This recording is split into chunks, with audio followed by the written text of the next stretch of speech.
Thank you, Your Honor. Esteemed ladies and gentlemen of the jury, I am about to call forth my first witness. The testimony that you will receive will give you absolutely no doubt as to the qualities, both positive and negative, of my client, from which you will surely be able to determine whether or not my client is a possible person of interest to you. I now call forth my first witness. A character witness, as you would.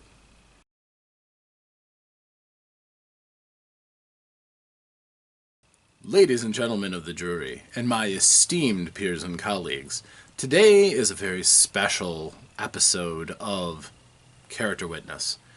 Because since I conceptualized Character Witness, one of the primary goals of this very series is to show the evolution and growth and development that a role-playing game goes through its various iterations.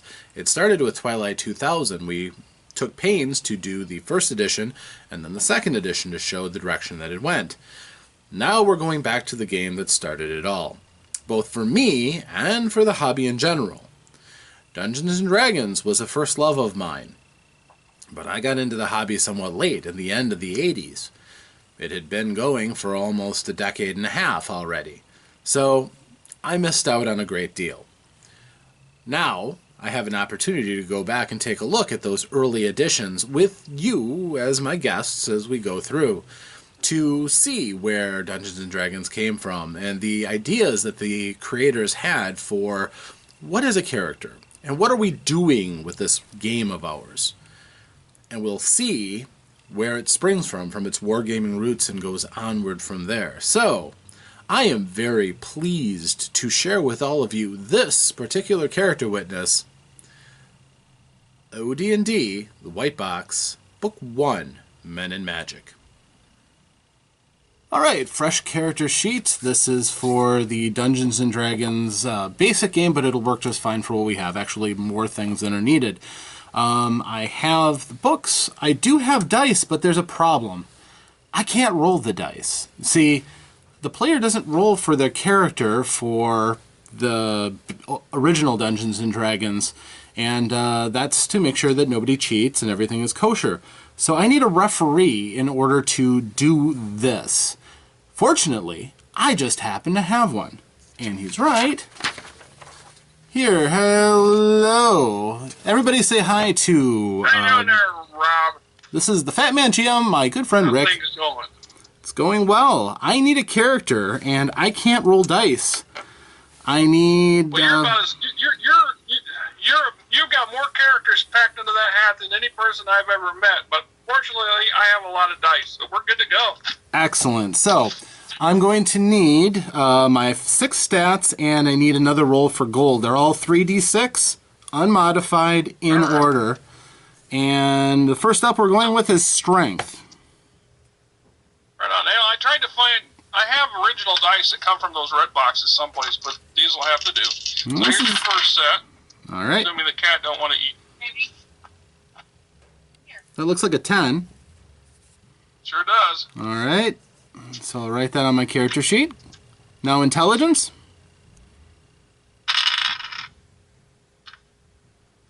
Ooh. Looks like a 10. 6, 5, and a 3. To me, that looks like a 14.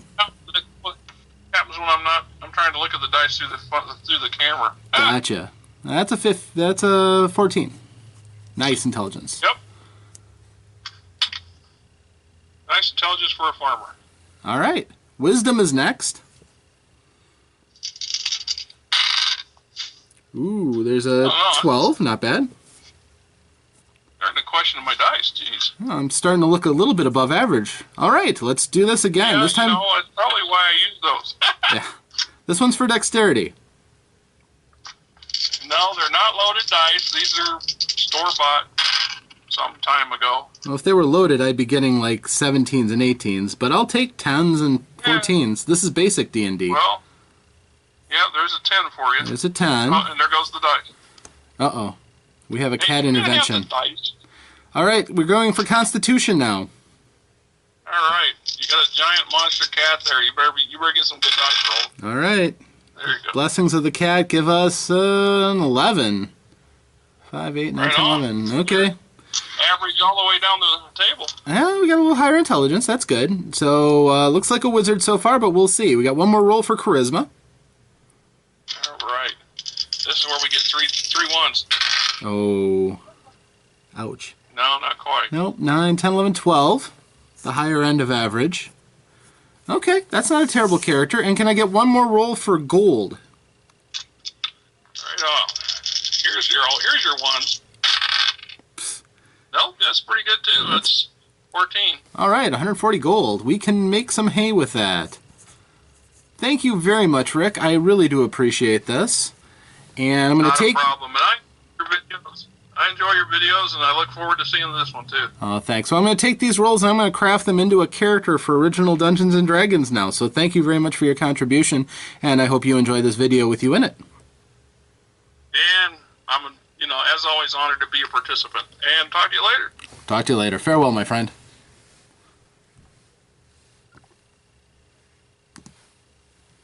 All right, so we have an actual referee that makes actual dice rolls for us, so we can have an actual original Dungeons & Dragons character. So, we'll continue. All right, this being original Dungeons & Dragons, it does require us to have a choice between different characters. We have our numbers, but we have to apply those to what we're going into next.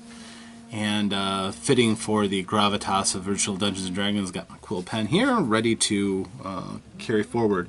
Our choices are between being a fighting man, a magic user, or a cleric.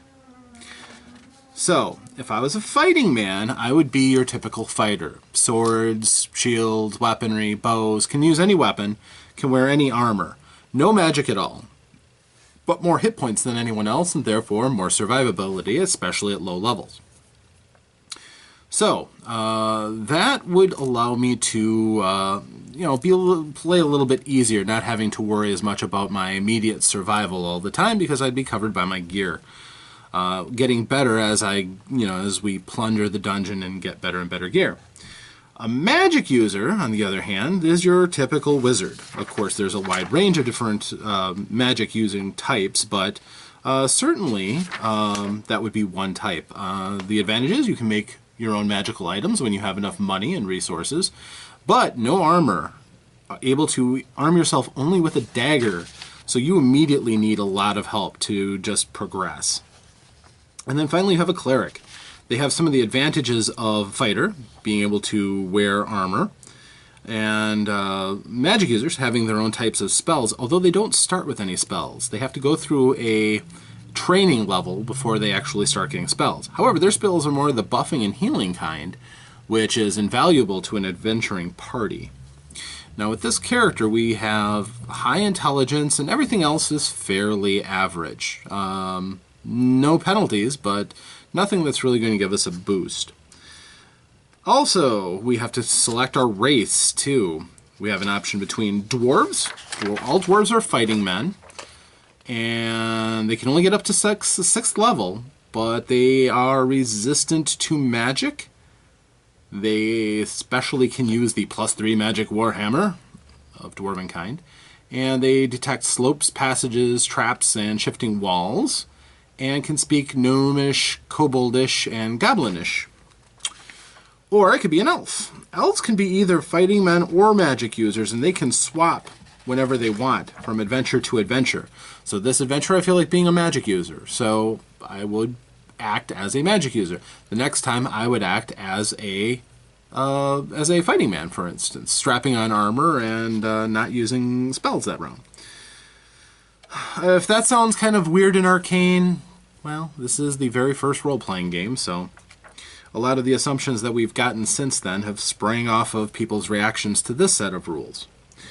You cannot spring forth during the course of a single game, change between classes. They can use both weaponry and spells. They may use magic armor and still act as magic users, but they cannot progress beyond 4th level fighting man or 8th level of a magic user. and they are more able to note secret and hidden doors. Oh, that's interesting. So elves have some distinctive advantages. They have advantages as noted in the chainmail rules when fighting certain fantastic creatures. We do not have chainmail right now. That's probably their resistance, though, to ghoulish paralysis. They are also able to speak the languages of orcs, hobgoblins, and gnolls in addition to their own elvish and the other usual tongues. Okay, that's a strong contender because we have a high intelligence and an average strength, not fantastic. But the high intelligence would give us the ability to cast spells. The average strength, I'd be able to carry weapons and armor, at least, even if I couldn't use them fantastically. Being able to wear armor would increase the survivability of my magic-using side. And then finally, halflings, you'd be stuck as a fighting man. You can't get past 4th level, but you have magic resistance and you are more accurate with missile weapons. Okay.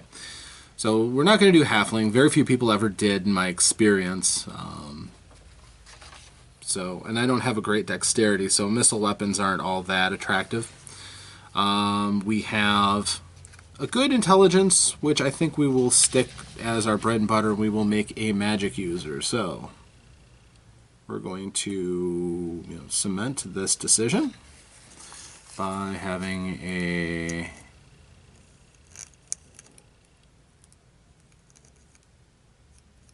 ten in strength.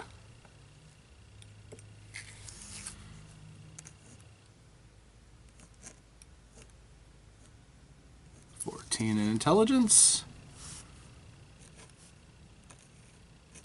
12 in wisdom, 10 in dexterity,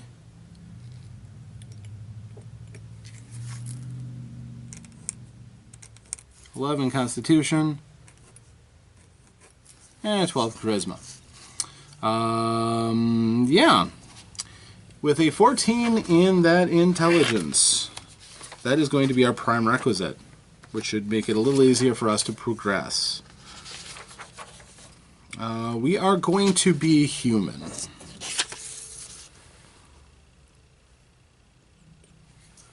So our class is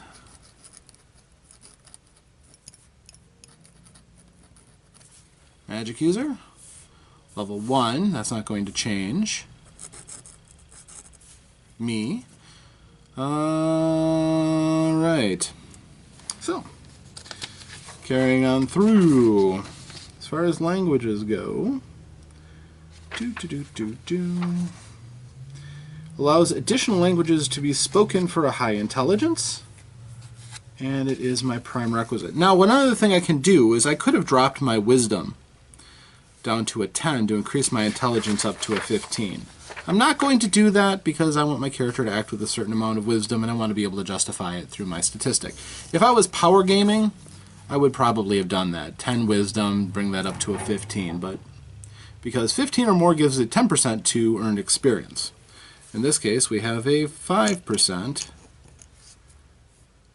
plus 5 to experience. Alright, so that's good. What else? We have Constitution is not high enough to give us really much of a bonus. The Constitution is 60 to 90% chance survival. So that's 60 to 90%. With the 11, I'm giving that on the high side there. Dexterity is not above 12, and it's not under 9. Okay, hey, those are all of the bonuses that we get for our statistics. Languages. We speak common language.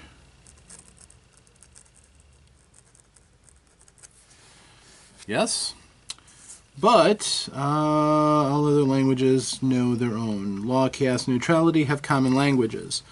We should figure out an alignment for us too. Being an adventurer, we want other people to be able to trust us. We want to be able to wear our hearts on our sleeve a little bit. So as far as alignment goes, we're going to be lawful.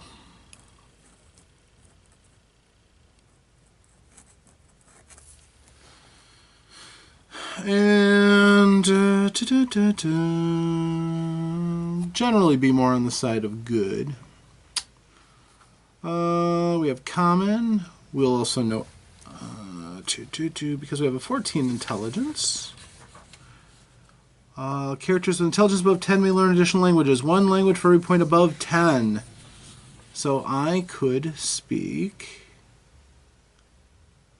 the common tongue, my divisional language, and 4 creature languages. Well, let's see. We would learn, I think, Elven. If we can travel with an elf, we can speak their language, which could be very useful in communicating when we don't want other people to know what we're saying. I could learn Dwarven for the same reason, but yeah. We're also going to learn Dragon Speak. Going back a few pages. All the different creatures and their languages. We're going to go with dragons.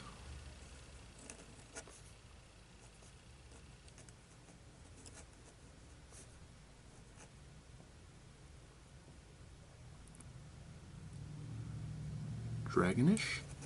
Yeah, I know it's called Draconic in later editions, but speak the language of dragons. Let's go with something common dungeon fodder, or we'll go with goblinish.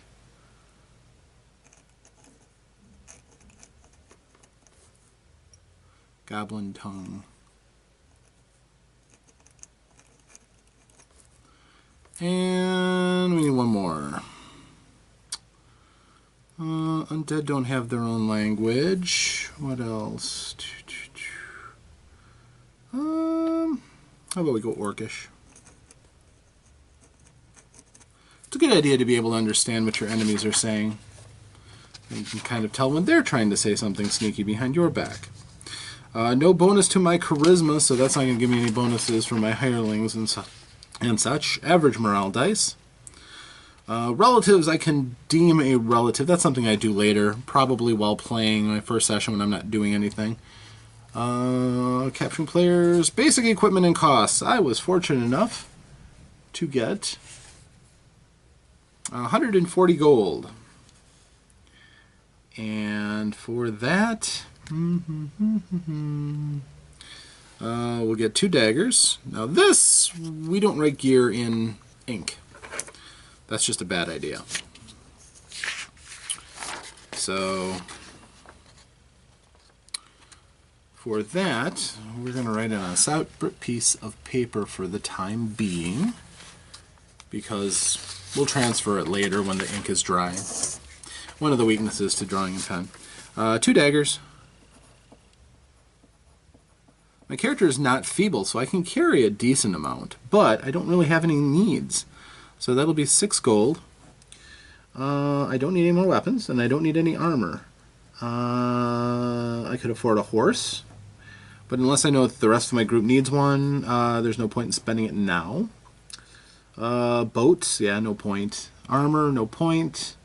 50 feet of rope, sure. And that's a gold. That brings us up to 7. 10-foot pole? Absolutely. Every adventurer should have a 10-foot pole. One of these days I'm going to have to do a piece on what you can do with a 10-foot pole. Oh, sack. Leather backpack. Absolutely. That's 5 gold. So that brings us up to 13. And we'll put 12 iron spikes in there. Now, the advantage to buying things like spikes, my character is probably not going to be real handy with using spikes to spike doors and stuff, but if I have a fighter who's impoverished because he had to buy his armor and his shield and his weapons, then having extra gear like this could be really helpful to the whole group. 3 water skins.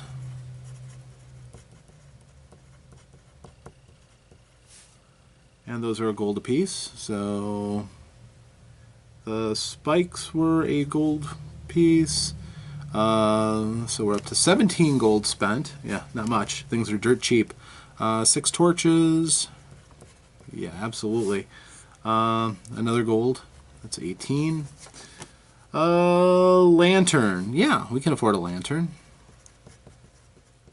Lanterns are more reliable light sources. They can give longer light than torches, and you don't have an open flame that you're holding on to. So they do get hot, but 5 flasks of oil.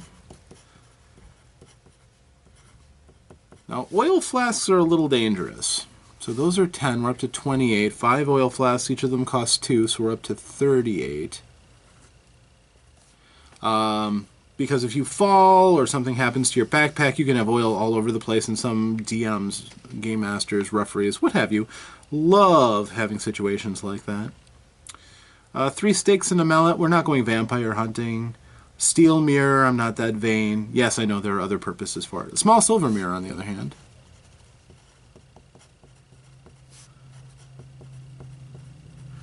Now, a silver mirror on its own has some advantages. We're up to 53 gold spent.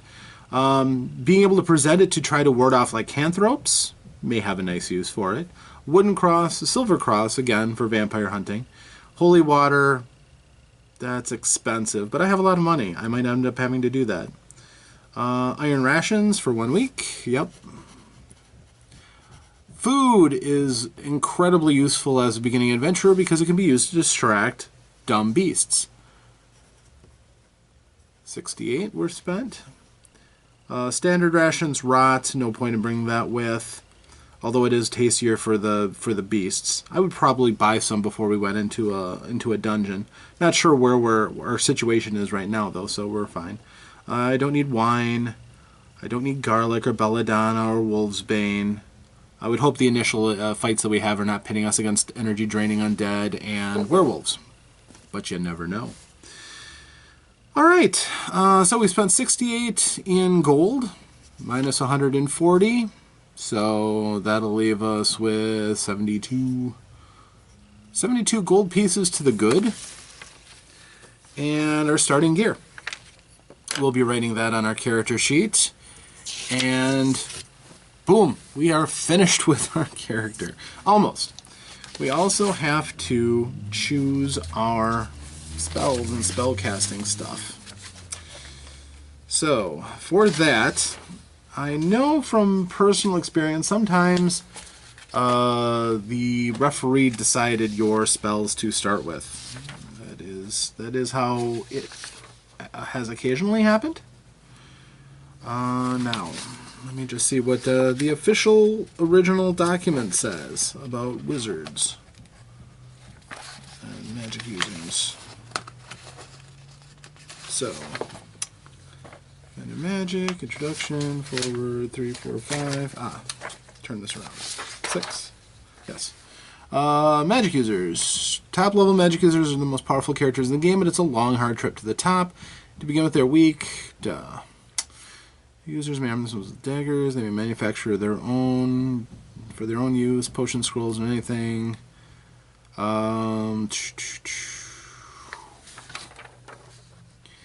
Research by magical types may be done at any level of experience. Assume that a magic user can use a 4th level spell before he could adapt a new spell. Okay. All this will be fully explained under spells. Alright, moving back to that. Spells and levels, here we go. The number of each column is spells are listed and explained later. A spell may not be reused in the same day. Alternative combat system, spells, experience points, levels. Then we have the spells table.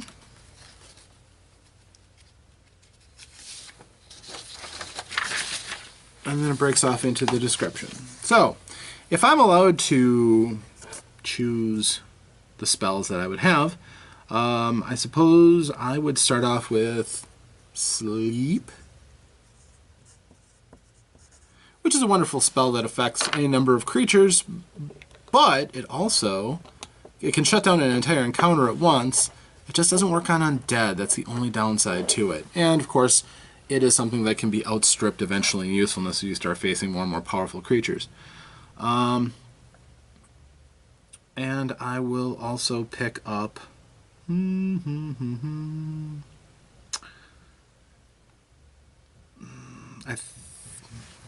It was always traditional to get Read Magic as a spell. We're going to select it. If those are the only two spells that we can cast, then that's all we can cast. But my choices would have been Detect Magic, Hold Portal, Read Magic, Read Languages, Protection from Evil, Light, Charm Person, and Sleep. It's a meager selection, but it's sufficient for a first level wizard, magic user, just setting out. So here we're playing a wizard. We have no armor. So our armor class is going to set us at a 10.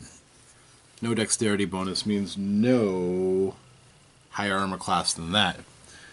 And then we have our hit points. A first level wizard, going through the tables, starts with 1 hit die.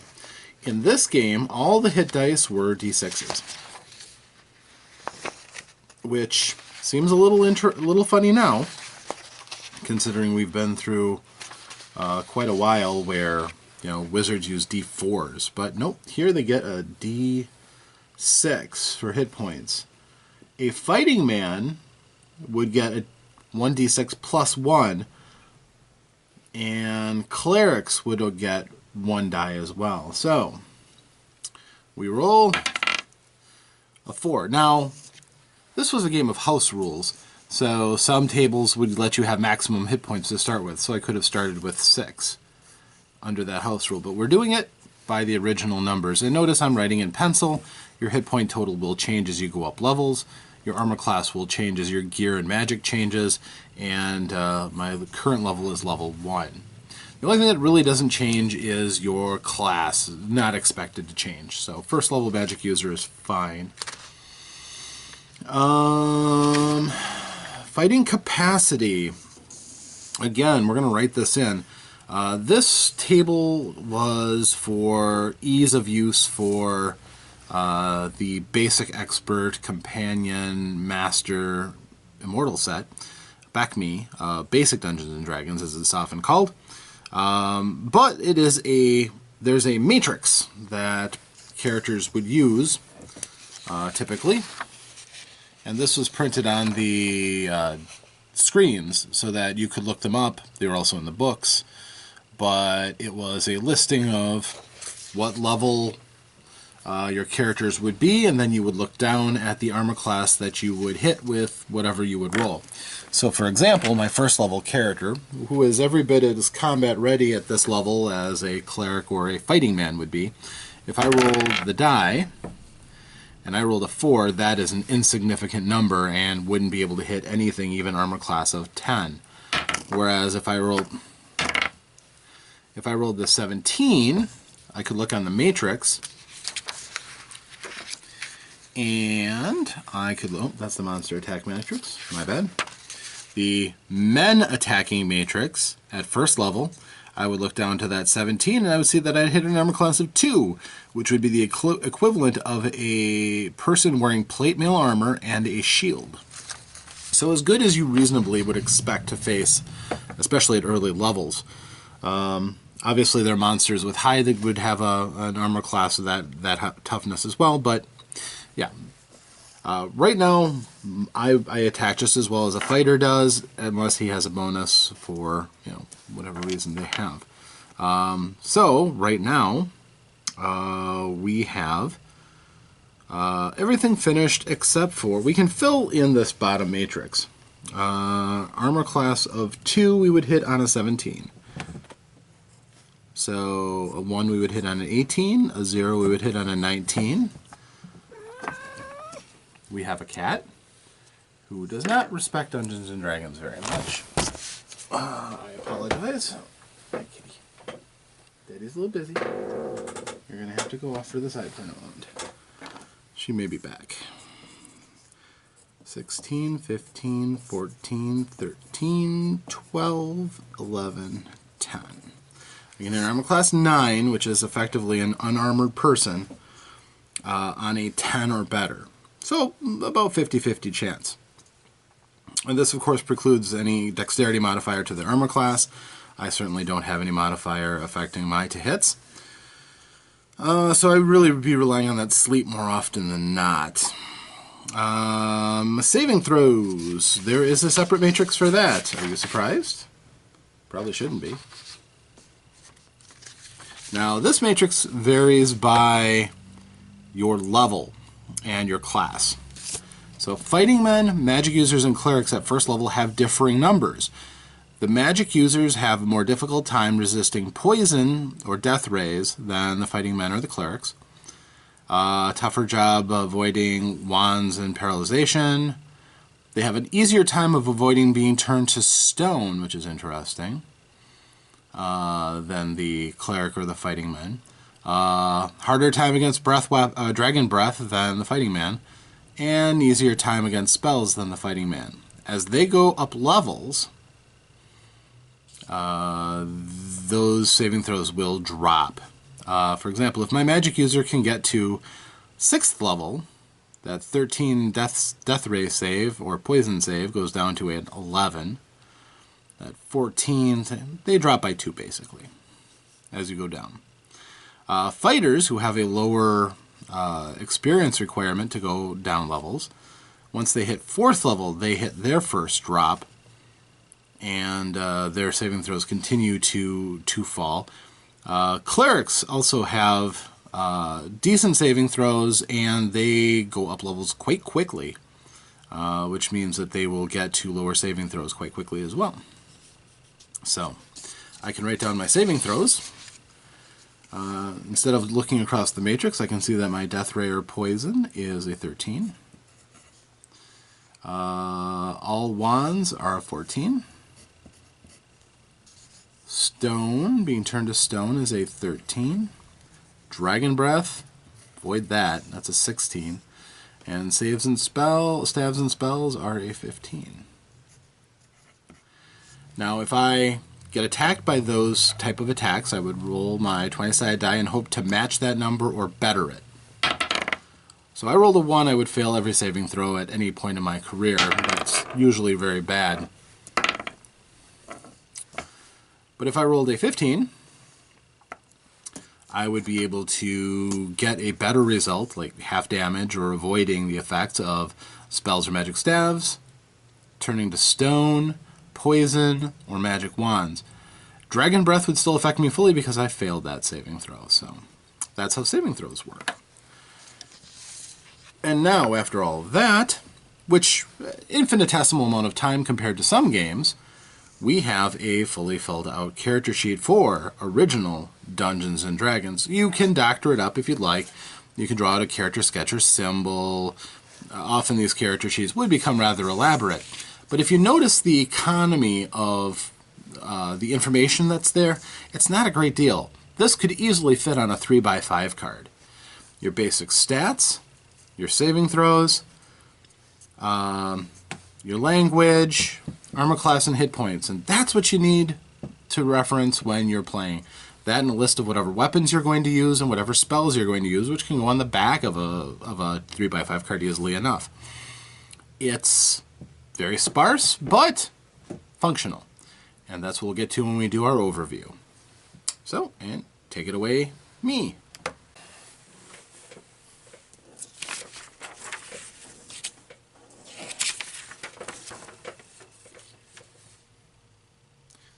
So, stop that. And there you have it. We have a character for original Dungeons & Dragons. All that's left is to name him. I think I'll name him Cadrius. And with that final script, the character's complete. But what have we learned from this? What has making this character taught us about the game system that spawns so many others? Well, there's a couple of things. Number one, we can tell by this, the most basic of game elements, that this was very near to the core of the inspirations which Dungeons and Dragons and role-playing games sprang from. War games. In war games, you oftentimes have matrices for different units so that you can give approximations to simulate strengths and weaknesses of various units. Here, we get that. We have characters as they level. Some character classes will get different strengths based on their own strengths and weaknesses of the class. We have special attacks and saving throw matrices. Wargames had those as well, so that certain types of attacks, whether they be from a dragon's breath or from a hostile spell, you can roll and resolve whether or not your character can avoid the effects of these special attacks or not. This is something that's carried through not just in Dungeons and Dragons, but in countless other role-playing games from this point on.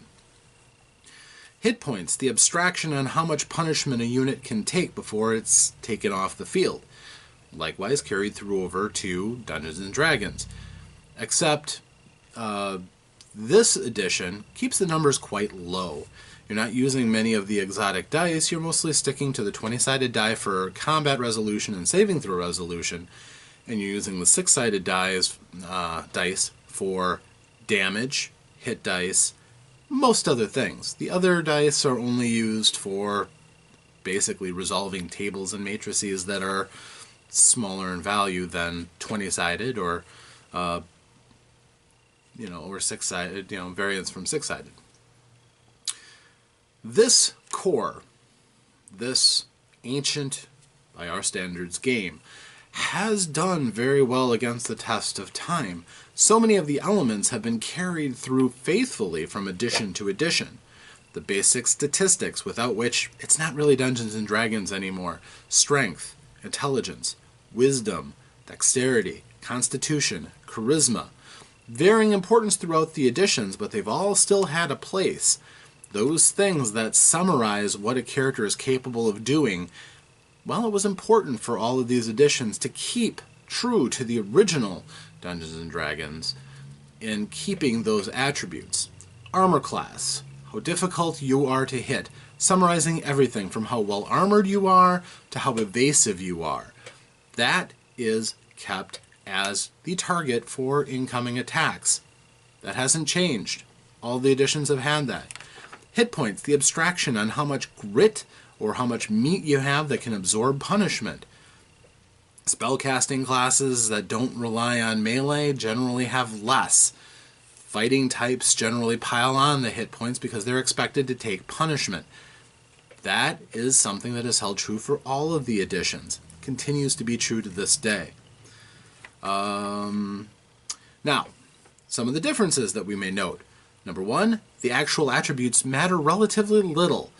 There's not a great deal of reference to how important one particular stat is over another. Yes, it's nice to have good constitution, but it's nothing that you would make a build over. That's an artificial thing for a later version of Dungeons and Dragons. This, you're handed your attributes by the referee. For better or for worse, you take those and you make the character out of it. You choose the class and or race. And that's it. After picking out gear, that's as much as you do. This is important because the referee can have lots of pre-generated characters ready to go. In case characters die, they can be thrown right back in. All you need are 6 dice roll results for your stats, 1d6 for your hit points, which you'd add 1 if you're a fighter, and then however much for gold. You just quickly buy your gold, write down your numbers, any spells you might have, a couple quick purchases of your gear, or, again, this is also ripe for house ruling too, but we're just looking at what's in the book for now. So it's immediately possible to jump into a game inside of 5 minutes of building up to the table and getting your character underway. It is the ultimate expression for Dungeons and Dragons as far as getting you ready for action, understanding that your character is a playing piece in a chess match against you and the world, as represented by your referee. And it is the player's intelligence and risk-taking that is at stake. Their characters live and die by the player's luck, how well they roll, their tactics, and oftentimes tactics and forethought and planning are the most respected tools that a player can have for original Dungeons & Dragons. It is something of an art that is lost in the more narrative styles, and that's still bemoaned by some game masters and referees to this day. But this is where it came from. This is the grandfather of all of the other games.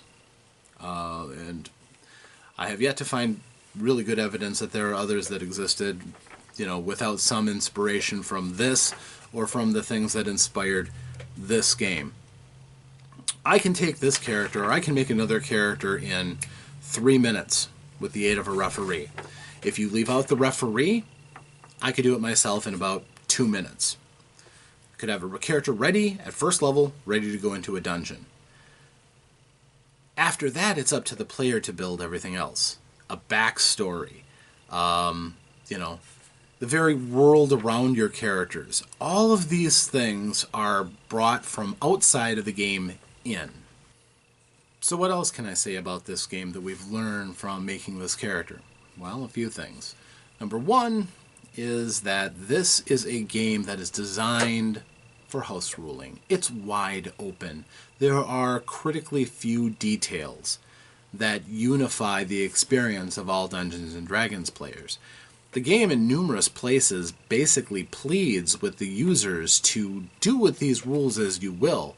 Make the rules your own and, add on to them. There's plenty of room in the margins for you to add house rules and other things to make your game special and unique.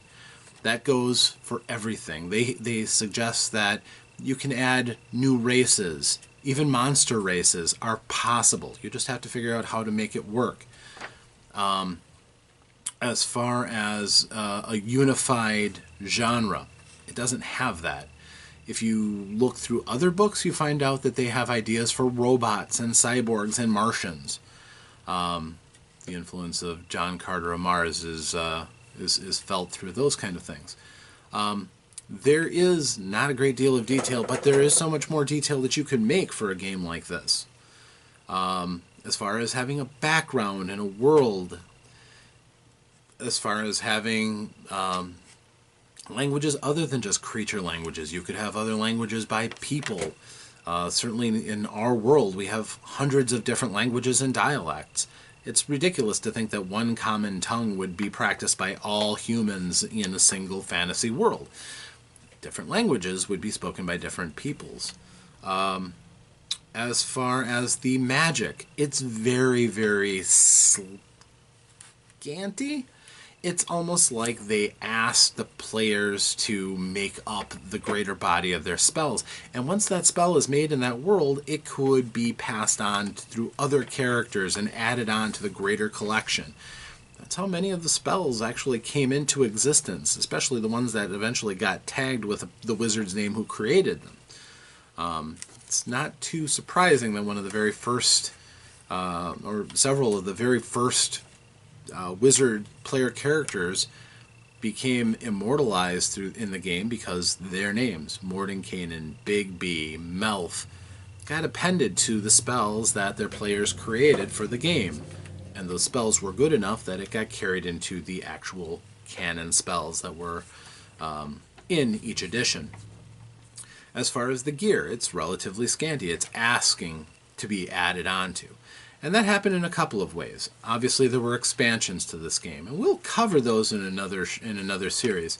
But also, it's a great reason to go and get the magazines of the time. The Dragon magazine, which came out shortly after Dungeons & Dragons did, especially when it was headed by lead editor Tim Kask.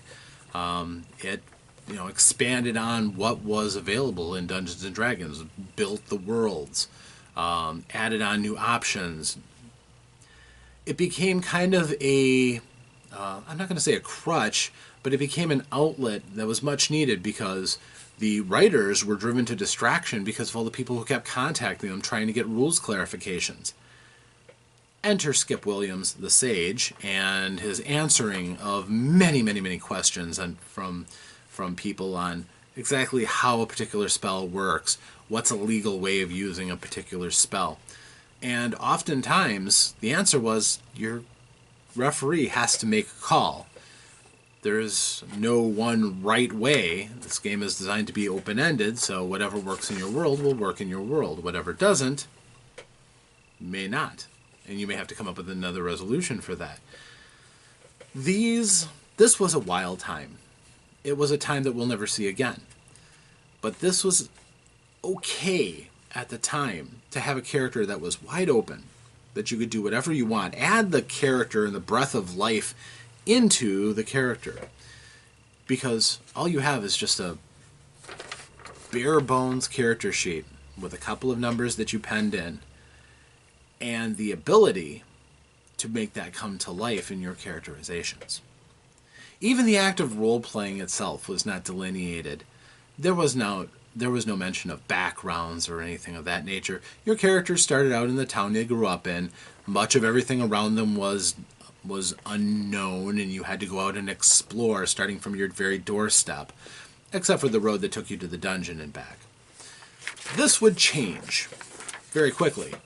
The very next edition of Dungeons & Dragons brought a world into the proceedings and other people and other characters.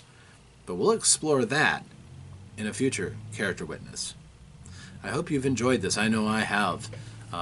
And I thank you for taking this journey with me back in time. I am Rob, and I shall see you the next time I am called to bring forth my next Character Witness. Thank you.